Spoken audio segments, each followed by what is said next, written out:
আচ্ছা ভাইয়া, আপনি সেক্স করলে কতক্ষণ করতে পারবেন? 10 মিনিট, 20 মিনিট, সর্বোচ্চ 30 মিনিট। এই 30 মিনিটের আনন্দ উপভোগ করার জন্য একটা মেয়েকে ভালোবাসার মায়ায় ফেলে বাকি 30টা বছরের জীবন কেন নষ্ট করছেন? এই 30 মিনিটের আনন্দ উপভোগ করার জন্য আপনি বেশ্যা বিভিন্ন বয়সের মহিলা পাবেন, যারা আপনাকে 30 মিনিটের বেশিও তৃপ্তি দিবে। সেখানে গিয়ে আপনার আনন্দটা উপভোগ করে আসতে পারেন। তবে একটা মেয়ের সাথে বাকি 30 বছরের জীবন নষ্ট করা থেকে বিরত থাকুন ভাই। আপনি ছেলে, আপনার উত্তেজনা থাকবে, এটাই স্বাভাবিক। তাই বলে কি একটা মেয়ের সাথে ভালোবাসার দোহাই দিয়ে তার জীবনটা নষ্ট করতেই হবে? আপনি কি একবারও ভেবেছেন কতটা বিশ্বাস করার পর মেয়েটা আপনার সাথে তার জীবনের সম্মানটা বিলিয়ে দিচ্ছে? আপনি তা একবারও না ভেবে মেয়েটার সম্মান নিয়ে তারপর তাকে চিনতেও রাজি না। আর চিনবেনই বা কেন? আপনি যা করতে চাচ্ছিলেন তা তো করেই ফেলেছেন।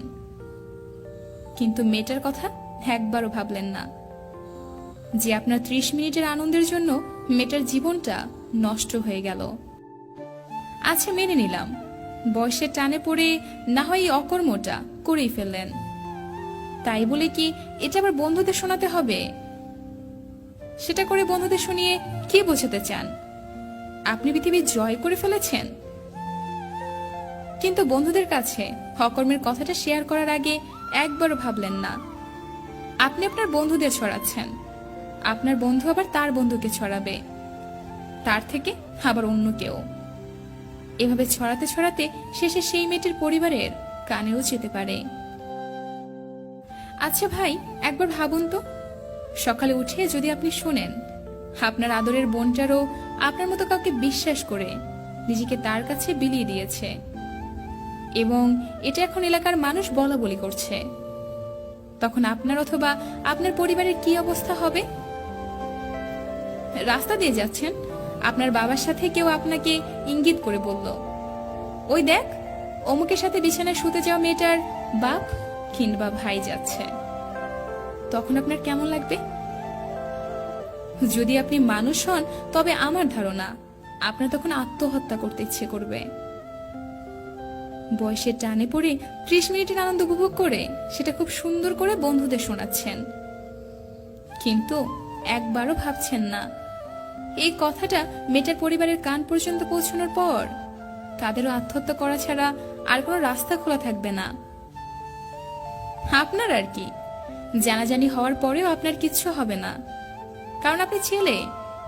কিন্তু সে তো মেয়ে, তার তো একটা সম্মান আছে, সেটা কি ভেবেছেন? সেটা না ভেবেই এসব করছেন, আর সেটা বন্ধুদের কাছে ছড়িয়ে নিজেকে অনেক বড় মনে করছেন। কিন্তু সত্যিকার অর্থে আপনি যেটা কুলাঙ্গার তার প্রকাশ করছেন। ভাইরে, মেয়েটাকে যদি বিয়ে না করতে পারেন তবে ভালোবাসার দোহাই দিয়ে মেয়েটার সাথে এমন করিয়েন না। আপনার যদি এতই উত্তেজনা থাকে তবে কিছু টাকা খরচ করে নিষিদ্ধ পল্লীতে চলে যান। রাতের অন্ধকারে কেউ আপনাকে চিনবে না। তবু মেয়েটার জীবন নষ্ট করা থেকে বিরত থাকুন ভাই। হয়তো মেয়েটার দাম আপনার কাছে 2 পয়সাও নেই, কিন্তু মেয়েটাকে যারা জন্ম দিয়ে বড় করেছে তাদের কাছে মেয়েটার দাম অনেক, মেয়েটার সম্মানের দাম অনেক। যদিও অপকর্মটা করেই থাকেন তাহলে সেটা বন্ধুদের কাছে বলা থেকে বিরত থাকুন, কারণ আপনি আপনার বন্ধুদের বলবেন সে অন্য কাউকে, আবার সে অন্য কাউকে, সেও আবার অন্য কাউকে বলবে। এভাবে আস্তে আস্তে সেটা এলাকার মানুষের কাছে চলে যাবে। তারপরে এলাকার মানুষগুলোকে তাকে একটা নষ্টা মেয়ে বানিয়ে দিবে। কিন্তু প্রকৃতপক্ষে নষ্টটা কিন্তু আপনিই ছিলেন। মেয়েটা আপনাকে বিশ্বাস করে নিজের সব থেকে দামি সম্মানটা আপনার হাতে তুলে দিয়েছিল, কিন্তু আপনি তো বিশ্বাস রাখতে পারলেনই না। উল্টো আপনার জন্যই মেয়েটা সমাজের চোখে নষ্টা মেয়ে হবে। আর সমাজের মানুষগুলো এতটাই খারাপ যে বিবেক দিয়ে চিন্তা না করে মেয়েটাকে নষ্ট বেশ্যা বানাতে বানাতে একসময় আত্মহত্যা করতে বাধ্য করে দিবে। কিন্তু সত্যিকার অর্থে আত্মহত্যা করা উচিত ছিল আপনার, কারণ আপনি এটা করে কাপুরুষের পরিচয় দিলেন। সবশেষে বলবো, ভাই, ভালোবাসার মায়ায় ফেলে কারো জীবনটা এভাবে নষ্ট করবেন না। যদি সত্যি ভালোবাসেন তবে তার হাতে হাত রেখে বিয়ে পর্যন্ত রিলেশনটা নিয়ে যান। আর যদি 30 মিনিটের আনন্দ নেওয়ার জন্য ভালোবেসে থাকেন তবে দয়া করে তার জীবনটা নষ্ট না করে কিছু টাকা খরচ করে বেশালায় চলে যান। এতে আপনার কিছু টাকা নষ্ট হবে, কিন্তু মেয়েটার জীবনটা হয়তোবা বেঁচে যাবে। নিজের বোনের নামে যেমন খারাপ কথা আপনার সহ্য হয় না, তেমনি মেয়েটার ভাইয়েরও সহ্য হবে না। মেয়েটার জীবন নষ্ট করার আগে নিজের বোনকে তুলনা করে একবার বিবেক দিয়ে ভাবুন। আপনি একবার যদি বিবেক মনুষ্যত্ব দিয়ে ভাবেন তবে একটা মেয়ের জীবন বেঁচে যেতে পারে ভাই।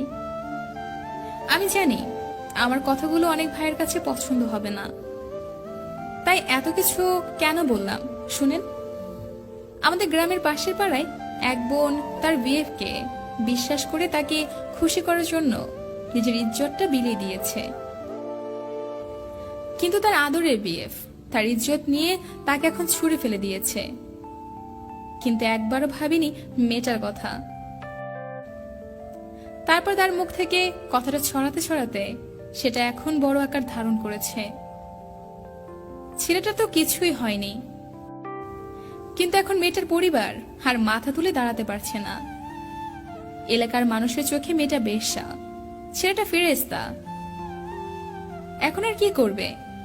মেয়েটার পরিবার মাথা নিচু করে রাস্তায় হাঁটে। যদি এসব বলে আমি ভুল করে থাকি তবে ভাইদের কাছে আমার অনুরোধ, আমাকে ক্ষমা করে দিবেন। আর ভাইদের কাছে আরো একটা অনুরোধ, এসব করার আগে একবার ভেবে দেখবেন। একবার ভাবতে তো আর কোনো অসুবিধা হবে না, তাই একবার বিবেক দিয়ে ভাবার অনুরোধ আমার।